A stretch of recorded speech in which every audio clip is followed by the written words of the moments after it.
Hi friends, Siragadikka ஆசை upcoming review பார்க்கலாம். மீனாவை கூப்பிட்டு வச்சு அவங்க அம்மா சொல்கிறாங்க, உன் தம்பி இந்த மாதிரி அவன்கிட்ட வேலைக்கு போகிறேன் அப்படின்னு சொன்ன உடனே மீனா போய் பயங்கரமாக திட்டுறாங்க. ஏன்டா நமக்கு இந்த பொழப்பு வேணாண்டா, நீ நல்லா படிடா, நீ படித்து முன்னுக்கு வாடா அப்படிங்கிறாங்க. ஆனால் அக்கா தங்கச்சி அம்மா யார் சொல்கிறதையும் கேட்கல. நான் இந்த மாதிரி 8க்கு 10 வீட்டிலலாம் இருக்க மாட்டேன், கண்டிப்பாக நான் நல்ல பெரிய ஆளாக வருவேன், அதுக்கு நான் சிட்டிக்கிட்டு தான் இருப்பேன், என் நண்பன் எனக்காக உயிரை கொடுப்பான் அப்படின்னு சொல்லிட்டு யார் பேச்சையுமே கேட்காம அடங்காமல் அப்பா கிட்ட ஃபோட்டோ கிட்ட போய் நின்றுட்டு நான் கிளம்புறேன்ப்பா அப்படின்னு வேலைக்கு கிளம்பிடுறாங்க. அங்கே பார்த்தீங்கன்னா முத்து செட்டில் உட்காந்து பேசிகிட்டு இருக்காங்க. கடையெல்லாம் அடைஞ்சாச்சு, ஆனால் நீ இந்த அப்பா இப்படி கஷ்டப்பட்டுக்கிட்டு இருக்க அப்படின்னு முத்துவை பார்த்து இறக்கப்பட்டு பேசிகிட்டு இருக்காங்க அவங்க ஃப்ரெண்டெல்லாம். அங்கே போகிறாங்க இந்த சிட்டியும் சத்யாவும். சிட்டியை பார்த்த உடனே எல்லாரும் ஏன்டா இங்கே வந்த, உன் காசத்தை நாங்கள் கொடுத்துட்டோம்ல அப்படிங்கிறாங்க. சொல்ல மாட்டீங்கடா, ஏன்டா இப்படி சொல்லுவீங்க, பணம் வாங்கையில் கெஞ்சி அப்படியே கிளறி என்னை தெய்வம் மாதிரி நீங்கள் அப்படி இப்படின்னு சொல்லி வாங்கிடுறீங்க, ஆனால் திருப்பி கேட்கல எங்களை ஏன்டா வந்தேன்னு கேட்டுட்டீங்கல்ல. பரவாயில்லப்பா, நாங்கள் அதுக்கெல்லாம் வரல, நம்ம சத்யா வந்து முத்துவை பார்த்து பேசணும்னா அதுக்காக தான் வந்திருக்கான் அப்படின்னு சொன்ன உடனே எதுக்கு முத்துவெல்லாம் பார்க்கணும், ஒன்றும் பேச வேணாம், நீங்கள் கிளம்புங்க அப்படிங்கிறாங்க. டேய் சும்மா இரு அப்படின்னு சொல்லிட்டு சத்யா நீ போய் பேசிட்டு வா அப்படின்னு சிட்டி சொல்கிறான்.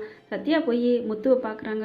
முத்துவை பார்த்து சரி எதோ திருந்திட்டானோ வச்சுட்டானோ அப்படின்னு சொல்லி பார்த்தா என்ன பேச போகிறேன்னு பார்த்தா அவங்க அம்மாட்ட இருந்து ஆட்டையை போட்டாங்களே 1,00,000 ரூபா பணம், அதை கொண்டு போய் அந்த டேபிளில் வைக்கிறாங்க. உங்கள் அம்மாட்ட இந்த பணத்தை திருடேன்னு தானே என்னை தூக்கி போட்டு அடித்த, இப்போ அந்த பணத்தை கொண்டாந்து கொடுத்துட்டேன், என் கையை உடைச்சிட்டில்ல, இப்போ நான் திருப்பி கொடுத்துட்டேன், இப்போ உன் கையை உடைக்கட்டுமா அப்படின்னு சொல்கிறான் பாருங்க இந்த நன்றியற்ற சத்யா.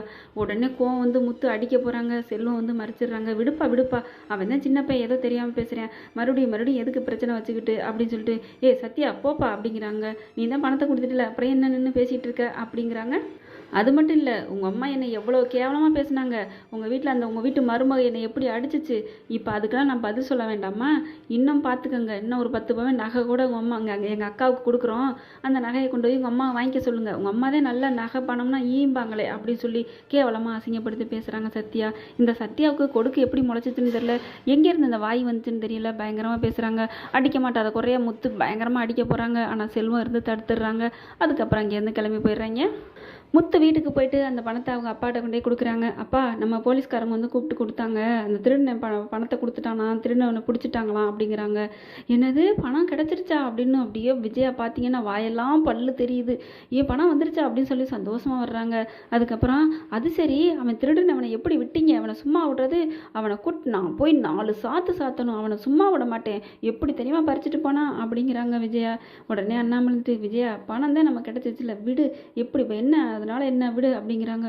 அப்படியே முத்துக்கு தூக்கி வாரி போடுது. ஐயோ திருடவனை கேட்டால் எங்கே போய் போலீஸ்காரங்க உண்மையை சொல்லிடுவாங்க, நாங்கள் எங்கே பணம் கொடுத்தோம்னு அப்படின்னு நடுங்கிடுறாங்க.